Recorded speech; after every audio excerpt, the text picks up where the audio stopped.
So part 2, so the destruction of an earthquake. The damage of the buildings and other structures from earthquakes and waves depends on several factors. So these factors include the intensity, the duration of the vibrations, the nature of the material on which the structure is built, the design of the material, and also the material. It's the engineering measures themselves actually. So this is an example of a bad earthquake damage. So these are the factors of damage. So building design. So factors that determine your structural damage, determine so the intensity of the earthquake, unreinforced stone or brick buildings are the most serious safe threats, and nature of the material upon which the structure rests, the design of the structure. So basically, the intensity of the earthquake is the other measurement of the earthquake of how strong it is. It is based on how we individuals feel it. Okay, so generally, uh, intensity 1, really we cannot feel it. We cannot feel it. Then intensity 3, there are some visible shaking, etc., etc. So unreinforced stone or brick buildings, basically they're bricks that there's no steel rods that are not supporting it. So they are rather brittle. So in case of vibrations, they can be torn down. And then the nature of the material upon which the structure rests. So muddy and sandy materials that are um, not cohesive or really unsettled, they have that liquefaction event that we'll discuss later that can make the earthquake, can make the building collapse or eat up the building itself. And also the design of the structure. Basically, there are specific engineering measures for every, uh, for in case of in case for safety from earthquakes. So liquefaction. So saturated material turns to fluid, and underground objects may float up to surface. So basically, these are the particles of sand that were not settled and are saturated with fluid. So during the vibration of an earthquake, it any structure that is resting on it can be eaten by the sand or can make the foundation stable upon the vibration. Where during the shaking, the sands act fluid-like, then therefore there will be no support for your building. So that is the result of a liquefaction.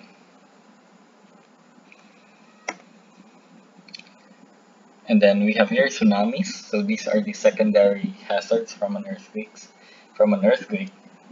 So cause of tsunami, so they're triggered by an earthquake that occurs where a slab of there are fault displacement on the ocean floor. So a tsunami can also occur when the vibration of earthquake sets underwater, and also landslides into motion.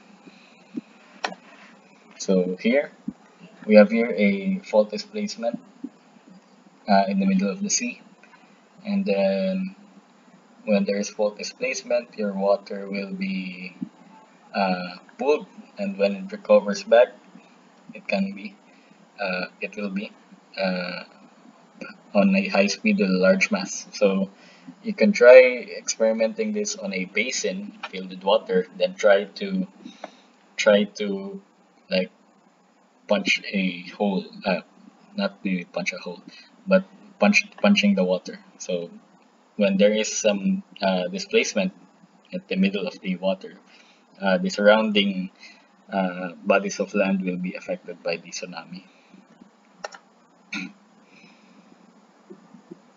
So there are large earthquakes that are reported to Hawaii from the Pacific Seismic Station.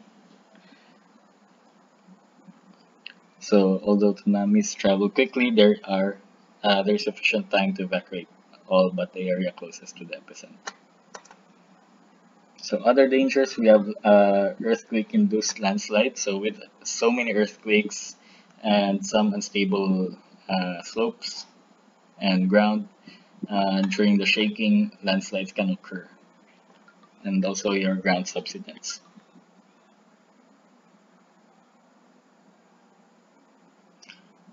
And also fire. So San Francisco earthquake in 1906, actually the ground shaking is not really deadly, but what can the ground shaking do is that it can disconnect gas lines and electrical lines, and then when they are exposed to something that are flammable, uh, ha- they can have ignite a spark and eventually your fire.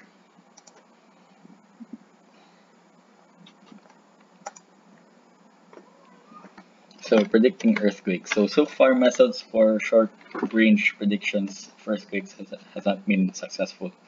And then long range forecasts. So since scientists, we still cannot understand how to predict them or an accurate long term prediction. So there are actually we are actually using history wherein there is a seismic gap. So if there are a strong interval of strong earthquakes in in every 10 years, so we can expect that there will be a strong earthquakes, an occurrence of strong earthquakes in approximately every 10 years.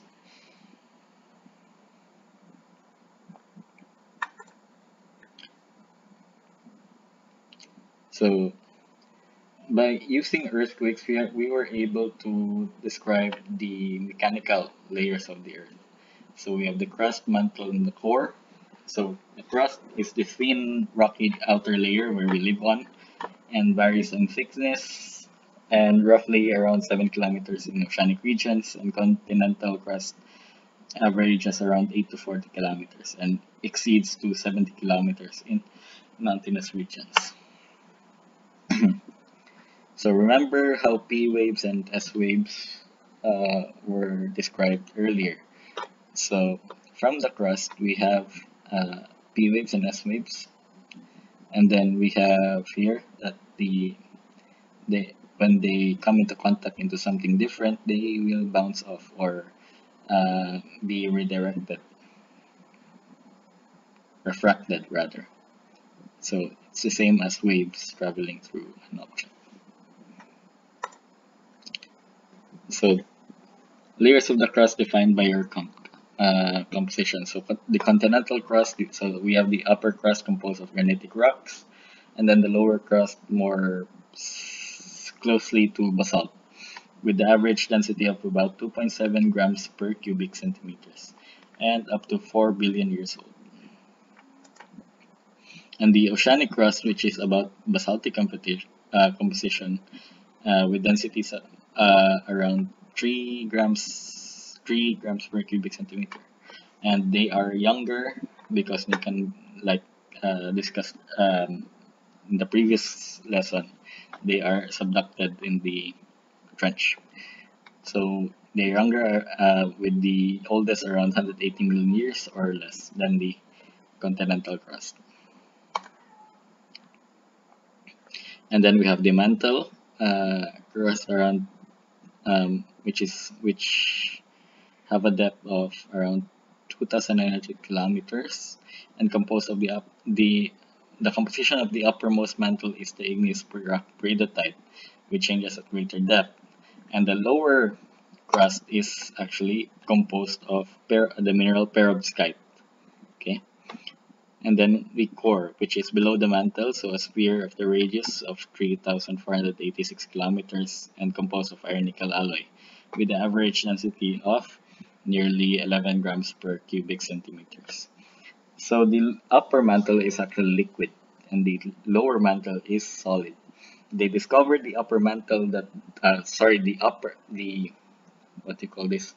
The outer core rather that was liquid, is that there were no S waves passing through it in the outer core, but P waves kept traveling through. So so scientists actually uh, what do you call this? Translated this that the outer core was liquid because, like I said earlier, S waves gonna travel through liquid.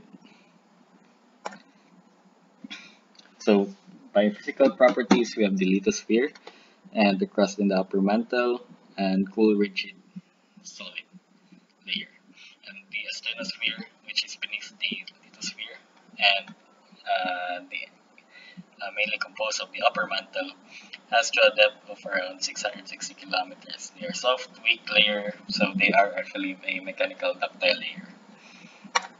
And the lower mantle, which is a more rigid layer, around 660 to 2,900 kilometers, composed of some parts of the upper mantle and the rest of the lower mantle. And the rocks are very hot and capable of gradual flow, so they are on a solid state flow. And we have the inner core and the outer core. Like I said earlier, the inner core is solid, where with a radius of 1,216 kilometers and behaves like solid, and the outer core, which is liquid, which is 2,270 kilometers thick, which has a convective flow of metallic iron with that generates the magnetic field. So the temperature is around the Curie point. Um, like I said earlier, it is a liquid layer because the S waves did not was not able to pass through it. So these are the layers of the Earth.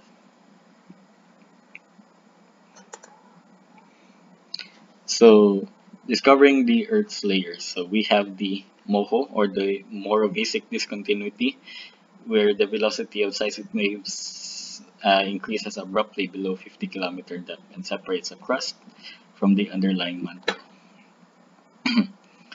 And then we have the shadow zone, or the absence of the P waves around 105 degrees to 140 degrees around the Earth from an earthquake. So there's somewhere over there that cannot be detected and can be explained if the Earth contains a core composed of materials like the overlying mantle.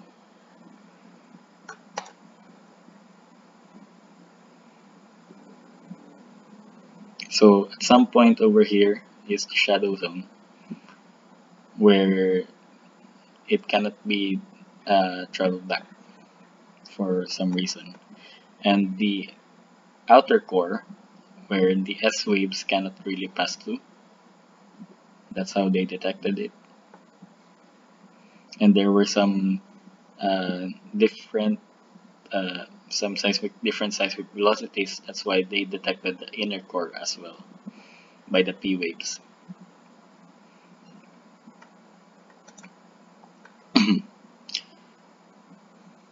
So discovering the Earth's composition. So early seismic data and drilling technology indicated that the continental crust is mostly made of lighter and granitic rocks.